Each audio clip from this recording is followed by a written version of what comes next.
Buenos días. Vamos a tomar hoy el Evangelio de San Mateo, en el capítulo 20, versos del 20 al 28. En aquel tiempo se acercó a Jesús la madre de los hijos de Zebedeo, junto con ellos, y se postró para hacerle una petición. Él les preguntó: ¿qué deseáis? Ella respondió: concédeme que estos dos hijos míos se sienten uno a tu derecha y el otro a tu izquierda en tu reino. Pero Jesús replicó: no saben ustedes lo que piden. ¿Podrán beber el cáliz que yo he de beber? Ellos contestaron: sí podemos. Y él les dijo: beberán mi cáliz, pero eso de sentarse a mi derecha o a mi izquierda no me toca a mí concederlo, es para quien mi Padre lo tiene reservado. Al oír aquello, los otros 10 discípulos se indignaron contra los dos hermanos, pero Jesús los llamó y les dijo: ya saben que los jefes de los pueblos los tiranizan y que los grandes los oprimen. Que no sea así entre ustedes. El que quiera ser grande entre ustedes, que sea el que los sirva, y el que quiera ser el primero, que sea su esclavo.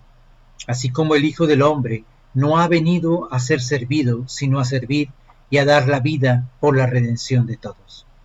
Palabra del Señor. Gloria a ti, Señor Jesús. Nuestra inquietud como seguidores de Cristo debe ser distinta a la del común de la gente. Nuestra visión tiene que ser otra. No podemos asumir el seguimiento de Cristo sin cambiar primero nuestra mentalidad. Este cambio radical de una forma de ver el mundo y las relaciones políticas, sociales y económicas tiene que reflejarse en nuestra vida cotidiana. El Señor nos propone metas totalmente diferentes.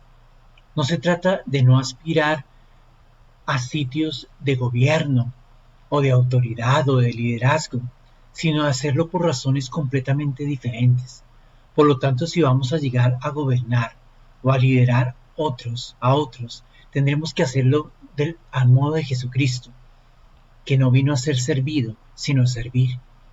Mientras no cambiemos esta mentalidad utilitarista del poder que hoy día nos gobierna, destinado a obtener privilegios de los cargos que perseguimos o nos confieren, no estaremos siguiendo a Jesús y por lo tanto no estaremos contribuyendo a la construcción del reino de Dios, sino por el contrario, estaremos trabajando en contra del reino de Dios.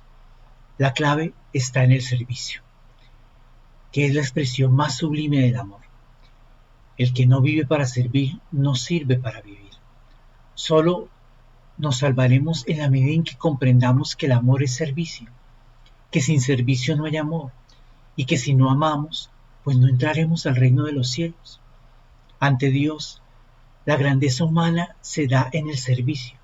Así se da la realización de lo humano en la perspectiva del reino. Solo llegamos a ser verdaderos seres humanos cuando vivimos al servicio como un estilo de vida. Quienes lo han descubierto a lo largo de la historia, hoy son recordados y puestos como modelos de felicidad y de humanidad.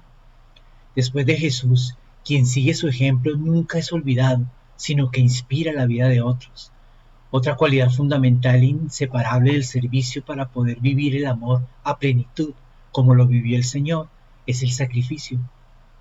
Una de las monedas romanas tenía una esfinge donde aparecía un buey parado entre dos cosas, un altar y un campo para arar. Y en la moneda decía: dispuesto para las dos cosas.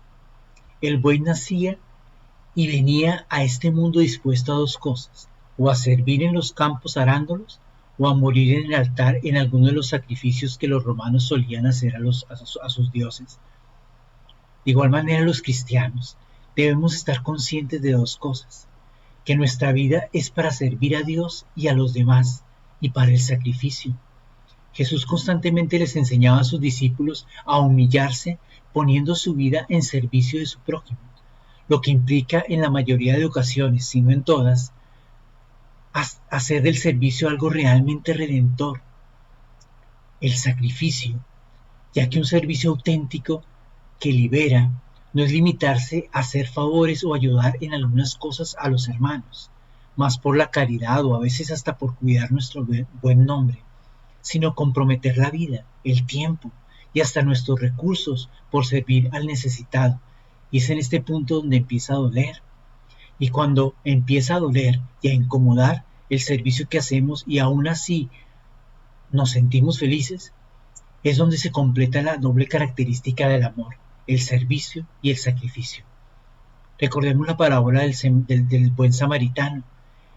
Él no solo hizo cosas por el necesitado, sino que se aseguró de su bienestar, cuidándolo y pagando por el cuidado al señor de la posada, cambiando inclusive todos los planes que tenía para su viaje, solo por asegurarse de que su hermano estuviera bien. Jesús no solo realizó grandes cosas por la humanidad y nos enseñó el camino perfecto, dio su vida por ti y por mí, y esa parte no se nos puede olvidar a la hora de emprender un servicio para alguien o por alguien. Servirle a Dios requiere sacrificio, y a lo mejor muchas veces eso nos llevará al sufrimiento, y por ello debemos ser conscientes de que el amor siempre es expresado a través de estas dos virtudes, el servicio y el sacrificio, y entre más ocupemos lugares de autoridad, con mayor razón. Pues nuestro objetivo no es ser los primeros en este mundo, sino los primeros en el reino de Dios, y para eso tenemos que estar a la altura del Señor Jesús, es decir, a los pies, lavándole los pies a nuestros hermanos. Señor, enséñanos a servir con calidad.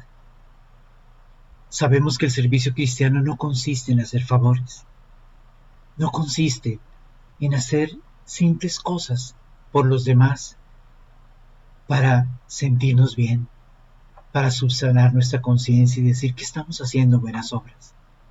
No, Señor, el servicio cristiano implica dar la vida por el otro, hacer todo lo que esté a nuestro alcance, dar hasta de aquellas cosas que nos hacen falta a nosotros mismos para que la otra persona pueda estar bien.